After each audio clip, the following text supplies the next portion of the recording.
अस्सलाम वालेकुम। अगर आप लोग मुलाज़मत के लिए बैरून मुल्क जा रहे हो तो ये वीडियो एंड तक ज़रूर देखना, नहीं तो भाई आपको ऑफलोड कर दिया जाएगा और आपके पासपोर्ट पे लगेगी एक स्टैंप, आपका कैरियर तबाह। इस वीडियो को एंड तक ज़रूर देखें। अगर आपको ऑफलोड से बचना है तो इन बातों पे आपने अमल करना है। अगर अमल नहीं करोगे तो फिर आप परेशानी का सामना करोगे। वो तमाम लोग जो लीगल तरीके से कानूनी तौर पे सीधे रास्ते से बैरून मुल्क जा रहे हैं, जिनके पास जॉब वीज़ा है, वर्क वीज़ा है, चाहे वो किसी गल्फ़ कंट्री का है, चाहे वो किसी और कंट्री का है। अगर आप जा रहे हो बैरून मुल्क, सफ़र कर रहे हो, पहली बार ख़ास करके पहला पासपोर्ट है आपके पास और आपकी उम्र कम है, तो आपने क्या करना है? आपने सबसे पहले परेशान नहीं होना। होता ये है कि आपके पास हर चीज़ मुकम्मल होती है। जब आप एयरपोर्ट पे पहुंचते हो, एफआईए वाले, इमिग्रेशन वाले आपसे सवालात पूछते हैं।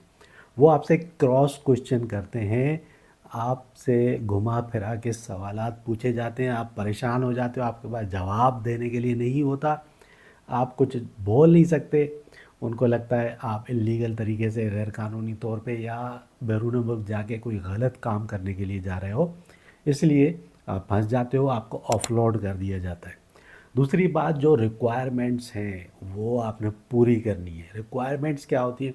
सबसे पहले, अगर आप वर्क वीज़ा पे जा रहे हो तो आपके पासपोर्ट के ऊपर प्रोटेक्टर ऑफ इमिग्रेशन होना चाहिए। प्रोटेक्टर ऑफ इमिग्रेशन अगर आप नहीं लगवाओगे, आप एयरपोर्ट से ट्रैवल नहीं कर सकते। आपको ऑफलोड कर दिया जाएगा, आपके पासपोर्ट पे ऑफलोड की स्टैंप लगेगी।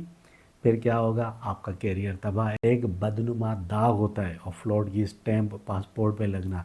फिर आप सस्पिशियस बन जाते हो। कोई और कंपनी में जब आप जॉब के लिए अप्लाई करते हो, पासपोर्ट देते हो, आपका पासपोर्ट देखा जाता है, फिर आपको अच्छे से ट्रीट नहीं किया जाता। समझ गए? तो सबसे पहले आपने लगवाना है प्रोटेक्टर ऑफ इमिग्रेशन। उसके बाद आपके पास प्रॉपर वीज़ा होना चाहिए, वीज़ा की कॉपी होनी चाहिए आपके पास, ठीक है।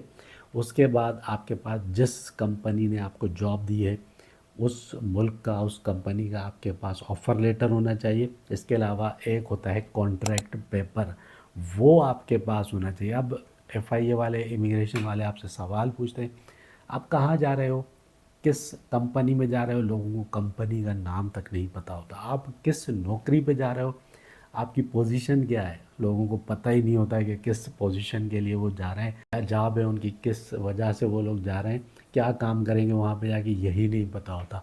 तो जब आपको ये पता ही नहीं होगा, इस बात का जवाब नहीं दोगे, तो आपको ऑफलोड कर दिया जाएगा यकीनन। इसके बाद लोग पूछते हैं, कंपनी का नाम नहीं पता होता लोगों को। पूछते हैं आपकी सैलरी कितनी होगी वहाँ पे, वो भी नहीं पता होता। पूछते हैं कंपनी किस शहर में, ये भी नहीं पता होता। कॉन्ट्रैक्ट का जो पीरियड है उसके बारे में आपसे पूछा जाता है, पता ही नहीं होता। वहाँ जाके आप किसके पास रहोगे, नहीं पता होता। कंपनी का कॉन्टैक्ट नंबर पूछते हैं, नहीं पता होता।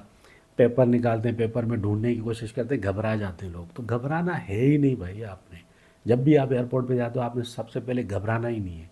घबरा गए तो आप फंस गए और फिर आपको ऑफलोड कर दिया जाएगा। आपने कॉन्ट्रैक्ट पेपर को अच्छे से पढ़ना है। अगर वो अरबी में लिखा है या इंग्लिश में लिखा है, आपको नहीं आती, तो किसी ऐसे बंदे से पूछें जिसको इंग्लिश पढ़ना आती है या अरबी आती है, या उसको ट्रांसलेट करें और उसको अच्छे से पढ़ें। आप कहाँ जा रहे हो, किस कंपनी में जा रहे हो, कंपनी कहाँ है, आपकी जॉब क्या है, आप कितनी सैलरी मिलेगी, आपका कितने साल का कॉन्ट्रैक्ट है, कहाँ पे जाके रहोगे, क्या काम करोगे, सारी चीज़ें आपको पता होनी चाहिए। नहीं पता होंगी, आप घबरा गए, तो फिर आपका काम तमाम, आपको ऑफलोड कर दिया जाएगा। तो इन सब चीज़ों का आपने ख्याल रखना है। ख्याल नहीं रखोगे तो आपके लिए परेशानी होगी। कोई मेडिकल की रिक्वायरमेंट है, जैसे कि पोलियो वैक्सीन का कोई कार्ड चाहिए, तो वो आपके पास होना चाहिए। समझ रहे हो बात को? टिकट आपके पास प्रॉपर होनी चाहिए। जाहिर सी बात है, जब आप वर्क वीज़ा पे जा रहे हो तो आप वन वे टिकट लेके जाते हो, रिटर्न टिकट की ज़रूरत नहीं होती। इसके अलावा जो भी रिक्वायरमेंट्स होती है, जो भी डॉक्यूमेंट्स चाहिए होते हैं, वो प्रॉपर होने चाहिए। किसी ऐसी जॉब पे जा रहे हो जो कि टेक्नीशियन लेवल की जॉब है या सुपरवाइज़र लेवल की जॉब है, जिसके लिए आपको डिग्री चाहिए होती है या डिप्लोमा चाहिए होता है, तो वो आपके पास होना चाहिए। उसकी कॉपी भी होनी चाहिए और उसका सर्टिफिकेट भी होना चाहिए। किसी वाइट कॉलर जॉब पे जा रहे हो जिसमें आपको डिग्री की ज़रूरत होती है, तो वो डिग्री आपके पास होनी चाहिए, उसकी फ़ोटो कापी भी होनी चाहिए। तो सारे डॉक्यूमेंट्स जब आपके पास प्रॉपर होंगे, आपका जो पासपोर्ट है वो कम से कम 6 महीने के लिए वैलिड होना चाहिए। ये आप अपने माइंड में रखो, 6 महीने से कम वैलिडिटी होगी आपको ऑफलोड कर दिया जाएगा, आपको जाने नहीं दिया जाएगा।